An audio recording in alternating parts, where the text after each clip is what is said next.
So ito mga ka-workers, nag timer na po tayo mga ka-workers. Ayan.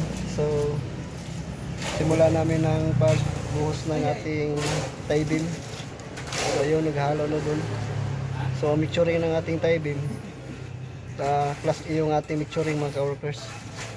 So 1:3 yung aming mixturing ng ating tie beam po mga ka-workers. Ayan. So iwas crack tayo po mga ka-workers. So ayan. So ito yung aming pulong. Ayan. So yung ating tie beam. Ayan, naka-prepare na yan. So mayroon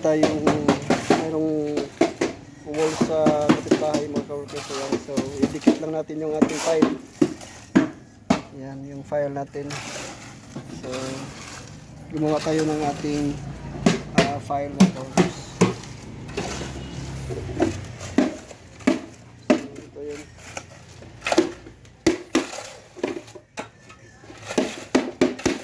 So yung mixturing namin 1:3 yung mixturing namin ng aming tie beam sa mga ka-workers. So ayan,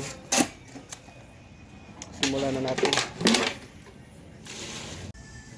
Ito mga ka-workers, diskartehan na lang natin to kung paano natin ito papile ng ating hollow block, kasi yung nasa kabila ng kapitbahay mayroong ang kanilang mga fondasyon mga ka-workers ay lumagpas dito. So yan,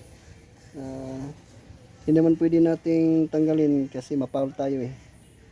So baka magalit yung kabilang bahay. So ayan, so diskartehan lang namin mga ka-workers. Buhusan lang na natin ng semento hanggang sa aming levelasyon ng yan. May nakita kayong mga nylon mga ka-workers dyan. So halos 3 hollow blocks yung buhos namin. Lapad yung buhos namin ng aming tie beam mga ka-workers. Yan. So yung fa-file lang namin ng hollow block yung hindi matamaan yung kanilang fondasyon. Yan lang. So ito, diskartehan na lang namin to mga ka-workers. So ayan, bubuhusan na lang namin ng semento dito sa aming levelasyon na may nylon mga ka-workers. So ayan, hanggang doon lahat ng kanyang tagiliran mga ka-workers ay nakalagpas yung kanilang fondasyon. So ayan, so tayo lang ang mag-diskarte mga ka-workers.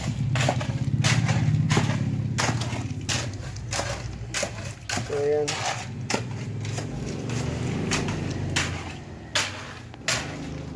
so atin lang, tama lang atin gagawin mga ka-workers. Ayan, basta maganda lang yung ating pagtatrabaho. Ayan, so tayo lang yung naman yung nakakaalam yung mga ka-workers eh, kung ano ang maganda nating gawin. So ayan,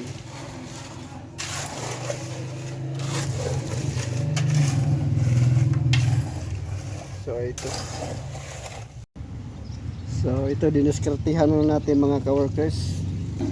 So ayan, nilagyan namin ng buhos dito sa kanilang top ng hollow block kasi ang kanilang fondasyon mayroong wings mga ka-workers, hindi mapailan natin ng hollow blocks. So ang ginawa natin, bubuhusan lang natin ng halo hanggang dito. So ito no, yan, ito yung wings na kabilang bahay sa kapitbahay. So hindi natin mapailan ng hollow blocks kasi lapad ng kanilang wings, ng kanilang fondasyon. So dito tayo.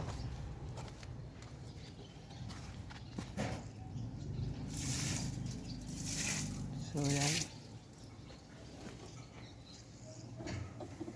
ito yung sa likuran ng kanyang bahay mga workers. Ito yung sa likuran na aming ginagawa ngayon. So ito no. Ayan. So medyo may kahabaan tong lote na to yung ginawa namin mga ka-workers. Kasi ano ito, 4 meters by 14 meters. Yung lapad niya is 4 meters. Ang kanya namang length is 14 meters. So ayan. Ito yung kinuna namin ng partition sa ating room sa taas. So bali dito sa ibaba, sa ground floor niya, bali dito yung file natin mga ka-workers sa kaniyang vendor yan dito. So at dyan naman yung garage niya. Yan, dyan sa likod niya ng ating yero, yun yung rhodite of dyan. So dito yung file natin hanggang doon sa kabila naman ng ating column. Dito yung pagitan sa kaniyang garage at saka yung dito sa kaniyang living area. So dyan po ang living area. So nakapartition nito yung mga column natin, no. So para sa itaas. So ito yung diretso yung ating column para sa division ng ating room sa taas. Bali sa second floor, mayroon tayong ginawa na 3 rooms. At ang sukat natin dito is 3 by 3. So kinakasya lang natin yung area ng ating lote. So ayan, kinukuha namin ng partition mga ka-workers. So doon naman sa dulo, doon kami nagbuhos ngayon. So dyan nakita nyo mayroong isang poste sa gitna. Dyan lang po yung aming file. At saka dito naman sa may tagiliran dito, hollow blocks na lang dyan. So bali laundry dyan sa space na dyan. So dito yung file namin. Dito kami kukuha ng stairway namin doon patungo sa taas. So ayan.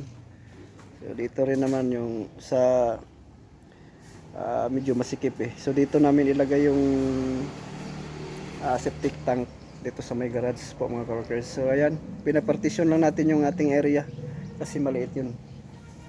So ito lang po ang kaya namin na pagkuha ng sukat sa mga ka-workers. So ito, simulan na natin mga ka-workers. Ito yung may nakaabang na mga deform bars. Yan, ito nakita nyo mga ka-workers. Ito yung dati mayroon itong column dati. Ang tinanggal namin mga ka-workers kasi hindi may tama sa ating sukat ng ating partition.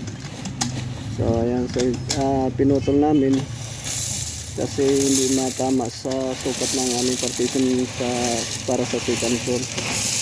So dito kami tinanggal namin, so dito kami naglagay ng column. So pati dito mayroon na dati mga column dati. Ayan, so tinanggal namin kasi hindi may tama yung ating sukat sa partition natin sa second floor. So naglagay kami ng aming column. So ano, yan. So hanggang dito na lang mga ka-workers. Thank you for watching. God bless you all. Bye bye.